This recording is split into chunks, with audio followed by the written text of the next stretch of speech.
SSC के English series में आप लोगों का फिर से स्वागत है।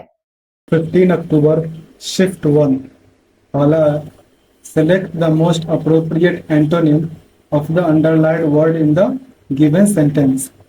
Although our new boss knew he was wrong, he was too obstinate to accept that। इसमें तुम्हें ऑब्स्टिनेट का एंटोनिम बताना है। ऑब्स्टिनेट मतलब होता है जिद्दी, अड़ियल। इसका अपोजिट क्या हो जाएगा? तो हो जाएगा फ्लेक्सिबल। फ्लेक्सिबल मतलब लचीला, जो कि मतलब आसानी से बदल जाता है। नेक्स्ट है क्या? कंपेटेंट। कंपेटेंट का मतलब होता है तुम्हारा सक्षम। फिर है एडमेंट। एडमेंट का मतलब होता है जो अपनी बात पे अड़ा रहे, मतलब एक तरह से ये ऑब्स्टिनेट का सिनोनिम है। फिर है फियरलेस। फियरलेस मतलब निडर। Select the most appropriate antonym of the given word. Procrastination. देखो, प्रोक्रेस्टिनेशन का मतलब होता है टाल मटोल करना। इसका एंटोनिम क्या हो जाएगा? ईगरनेस। ईगरनेस मतलब उत्सुकता, मतलब ये टाल मटोल करता है और ये बहुत उत्सुक है कोई काम करने के लिए।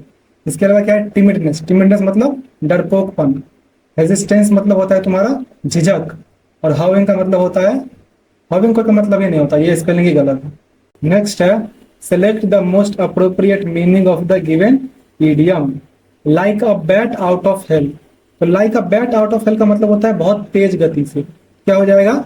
Very fast and wildly. इसके अलावा डिफीटेड मतलब हार गया। इन अ बैड सिचुएशन मतलब एक बुरी स्थिति में। और इम्पॉसिबल मतलब असंभव। In the following sentence, the underlined part contains an error. Alternative to the underlined part are given as options. Select the correct alternative. He is truest to his friends. देखो, truest क्या हो गया? Superlative. तो superlative के यहाँ पर जो है कोई सेंस बन ही नहीं रहा है। यहाँ पर किसी से तुलना थोड़ी की जा रही है। यहाँ पर सिर्फ उसका जो है एक एडजेक्टिव बता रहा है कि वो अपने वर्ड्स है, मतलब कि वो अपने बातों पे क्या है, मतलब अपने बातों का आदमी है, वो अपने शब्दों के प्रति जो है सच्चा है। तो होना चाहिए he is true to his words. तो क्या हो जाएगा? He is true to his words. The following sentence has been divided into parts, one of them may contain an error. This is the best novel I have read in a very long time. तो देखो, this is the best novel I have read in a long time, तो एकदम सही है, इसमें कोई गलती है ही नहीं। नेक्स्ट है तुम्हारा seizing the opportunity, Akhil decided to take the bull with the horns. इसमें तुम्हें इस ईडियम का मतलब, सॉरी, इस ईडियम को तुम्हें करेक्ट करना है। तो देखो, take the bull with the horns नहीं होता है, बल्कि होता है take the bull by the horns. Take the bull by the horns मतलब होता है किसी खतरनाक स्थिति का एकदम साहस के साथ सामना करना। फिर है in the following sentence the underlined part contains an error. He was studying in the dimmer light. तो फिर वही बात है कि वो जो है किस में पड़ता है? तो डिमर लाइट में, यानी कि कमजोर रोशनी में पड़ता है, जहां पर रोशनी कम हो। तो यहाँ पर हमें किसी चीज से तुलना तो की जा नहीं रही है कि हम कंपैरेटिव डिग्री यूज करेंगे। यहाँ पे जो है हम इसको बेस फॉर्म में यूज कर सकते हैं। तो क्या हो जाएगा? He was studying in the dim light, तो इसलिए इसका ये करेक्ट हो जाएगा। Select the most appropriate synonym of the underlined word. Her austere life style reflected her minimalist approach to living. देखो, ऑस्ट्रियल का मतलब होता है तुम्हारा एकदम सादा जीवन, ठीक। तो इसका सिनोनिम क्या हो जाएगा? इसका सिनोनिम हो जाएगा तुम्हारा इनमें से सॉम्बर। क्योंकि वैसे तो सिंपल अगर होता तो हम ज्यादा उसे अप्रोप्रिएट मानते, लेकिन अगर नहीं है तो इसके बाद जो है सबसे जो करीब है इसका वो सॉम्बर है। क्योंकि सॉम्बर मतलब भी होता है एक तरह से सादा, मतलब वैसे तो गंभीर के सेंस में यूज किया जाता है सॉम्बर को, लेकिन सॉम्बर मतलब हम सादा के सेंस में भी यूज कर सकते हैं। क्योंकि इसके अलावा और कोई ऑप्शन मैच नहीं खा रहा ना। देखो, लग्जरियस का मतलब हो गया तुम्हारा एकदम ठाठ वाली जिंदगी, यानी शानदार। फिर गिडी का मतलब हो गया तुम्हारा चंचल, और हैप्पी का मतलब हो गया खुश। नेक्स्ट है identify the word that can replace the incorrectly spelled word in the given sentence. The explorer discovered a hidden cave deep in the heart of the jungle. देखो, इसमें तुम्हारा गलती कौन सा है? हिडन का स्पेलिंग तुम्हारा गलत लिखा हुआ है। तो क्या हो जाएगा करेक्ट? HIDDEN, ये हिडन का स्पेलिंग सही हुआ। Select the most appropriate option to fill in the blank. Please blank with me for a while. इसमें से कौन सा हो जाएगा तुम्हारा ऑप्शन? तो देखो, बियर का मतलब जो है तुम्हारा एक तो भालू होता है, इसके अलावा बियर का मतलब जो है वो धैर्य रखना भी होता है। तो बोल रहा है please bear with me for a while, यानी कृपया मुझ में धैर्य रखें या थोड़ा इंतजार करें। इसके लिए हो जाएगा हम यहाँ पे बियर यूज करेंगे। इसके अलावा क्या है? तो बैंड। बैंड जो है इसका मतलब होता है तुम्हारा, मतलब ये तो वैसे एक स्कॉटिश वर्ड है जिसका मतलब होता है बच्चा। नेक्स्ट है बार। बार मतलब होता है तो जो ये तुम्हारा एक तो वो बार होता है जो तुम्हारा पब वगैरह बार वाला हो गया वो वाला। इसके अलावा जो है बार मतलब जो है रोक लगाना भी होता है। फिर है बेयर, बेयर का मतलब होता है नंगा या फिर खाली। Next, identify the segment that contains a grammatical error. The sky is covering with dark clouds and I hope soon it will begin to rain. देखो, the sky is covering with, यहाँ पर स्काई कवर कर रहा है, वो cover कर रहा है क्या? ऐसा थोड़ी हम बोलते हैं। क्या होना चाहिए? The sky is covered with. इसलिए तुम्हारा जो ये सेगमेंट है ये गलत है, तुम्हारा ये सेगमेंट गलत है। नेक्स्ट है, select the most appropriate antonym of the underlined word. You seem to be mean to your seniors, यानी कि तुम अपने सीनियर्स के प्रति कैसे हो? मीन हो। मीन का मतलब एक तरह से तुम्हारा हो गया कि रूड हो या फिर मतलब उनके प्रति तुम्हारा व्यवहार अच्छा नहीं है। तो इसका अगर हमें एंटोनिम बताना है तो क्या हो जाएगा इनमें से? सिंपैथेटिक हो जाएगा। सिंपैथेटिक मतलब सहानुभूतिपूर्ण टाइप का। हालांकि इसमें मोडेस्ट भी है और मोडेस्ट का मतलब होता है एक तरह से विनम्र, लेकिन एसएससी ने आंसर माना है सिंपैथेटिक को, तो इसलिए मैं यही बताऊंगा। नेक्स्ट है, select the most appropriate option to substitute the underlined segment in the given sentence. Heba dropped off the club unexpectedly to say hello and catch up, यानी कि अनएक्सपेक्टेडली की बात कर रहा है, यानी जिसकी पूर्व सूचना उसे नहीं थी, एकदम अचानक से वो उतर के गई। इसके लिए जो हम फ्रेजल वर्ब यूज करेंगे वो हम ड्रॉप ऑफ नहीं यूज करेंगे बल्कि ड्रॉप बाय यूज करेंगे। Heba dropped by the club unexpectedly to say hello and catch up. Next, select the option that correctly rectifies the underlined spelling error in the given sentence. Women and children were often employed in the textile industry during the first century of industrialization.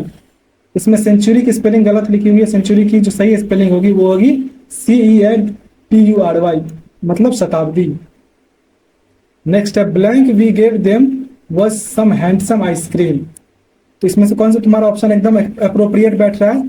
तो बैठ रहा है what we gave them was some handsome ice cream, यानी जो हमने उन्हें दिया वो क्या था? घर का बना हुआ अच्छा आइसक्रीम। नेक्स्ट है तुम्हारा, select the option that has a segment with a grammatical error, और अगर नहीं है तो नो एरर। क्या है? The committee has careful considered the report which you sent us and has decided to take action. तो देखो क्या बोल रहा है? The committee has careful considered, तो कंसिडर किया लेकिन किस तरह से? केयरफुल। तो ये जो केयरफुल है वो क्या कर रहा है? वर्ब को जो है वो और डिफाइन कर रहा है। तो जो चीज वर्ब को और डिफाइन करे तो उसके लिए हम क्या यूज करते हैं? एडवर्ब। तो केयरफुल का एडवर्ब हो जाएगा carefully. The committee has carefully considered, इसलिए तुम्हारा ये जो सेगमेंट है वो गलत है। नेक्स्ट है, select the option that rectifies the spelling error in the following sentence. In his pursuit of excellence he forget to take care of his health, यानी अपने एक्सीलेंस का पीछा करते वक्त या फिर अपने पीछा करने के कारण जो है उसने अपने स्वास्थ्य पर ध्यान नहीं दिया। तो परस्यूट का जो सही स्पेलिंग होता है, परस्यूट का मतलब होता है पीछा करना या फिर एक तरह से तलाश नहीं, इसको पीछा करना ही बोलेंगे, चेज करना एक तरह से समझो। उसके लिए हम यूज करते हैं PURSUIT। नेक्स्ट है तुम्हारा, the following sentence has been divided into parts, one of them है contain an error. Sam and Tina had wondering what to do this weekend. Had हम कब यूज करते हैं? जब हमें पास्ट की कोई बात करनी हो, लेकिन वो लोग क्या कर रहे हैं? वो लोग वंडर कर रहे हैं कि हमें आगे क्या करना चाहिए। तो इसके लिए हम यूज कर सकते हैं वर का, मतलब पास्ट ही यूज करेंगे, लेकिन पास्ट के लिए भी हम वर यूज करेंगे। हैड यहाँ पर कोई सेंस नहीं बनता है, ठीक हो जाएगा। Sam and Tina were wondering what to do this weekend, तो इसलिए तुम्हारा ये सेगमेंट गलत है। Next, select the most appropriate option to fill in the blank. The rising interest in and concern about animal welfare resulted in legislative laws and the formation of the animal blank committee in many nations. तो देखो, जो चीज तुम्हारे जानवरों के welfare की बात करे, यानी जानवरों के कल्याण की बात करे, तो वो कैसा तुम्हारा हो सकता है कमिटी? तो एनिमल एथिक्स कमिटी हो गया। एथिक्स का मतलब होता है तुम्हारा नैतिकता, इसलिए एनिमल एथिक्स कमिटी एकदम सुटेबल यहाँ पर बैठ रहा है। इसके अलावा क्या क्या है? कंसीडर्स। कंसीडर्स का मतलब होता है तुम्हारा किसी चीज पे विचार करने वाला, कंसीडर हो, किसी चीज पे विचार करने को कंसीडर करना कहते हैं। फिर है कस्टम्स। कस्टम मतलब होता है रीति रिवाज, और रेसिस्टेंट का मतलब होता है प्रतिरोधी। तो ये तीनों तो होगा नहीं, तो एथिक्स सबसे करेक्ट हो जाएगा। अब है, select the most appropriate meaning of the given idiom. At top of your lungs. तो at top of your lungs का मतलब होता है बहुत जोर से, बहुत जोर से बोलते हैं ना, बहुत जोर से चिल्ला रहा है, तो इसके लिए हम यूज करते हैं at the top of your lungs, यानी कि एक्सट्रीमली लाउडली। अब है तुम्हारा कंप्रहेंशन पैसेज, इसे मैंने छोटा कर दिया क्योंकि आ नहीं रहा था, इसको एक बार पढ़ लो फिर क्वेश्चन देख लो।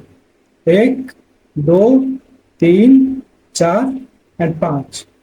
चलो अब बनाया जाए।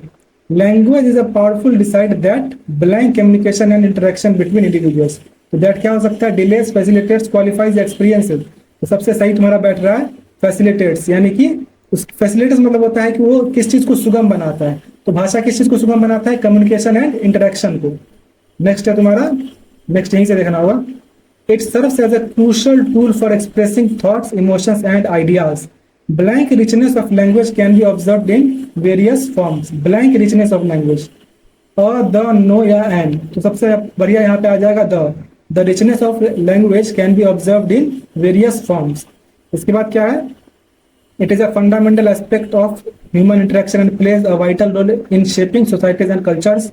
Without language, cooperation would be blank. Cooperation, बिना लैंग्वेज के कोऑपरेशन क्या हो जाएगा? तो चैलेंज, चैलेंजिंग, चैलेंजेस या चैलेंजर, तो चैलेंजिंग हो जाएगा।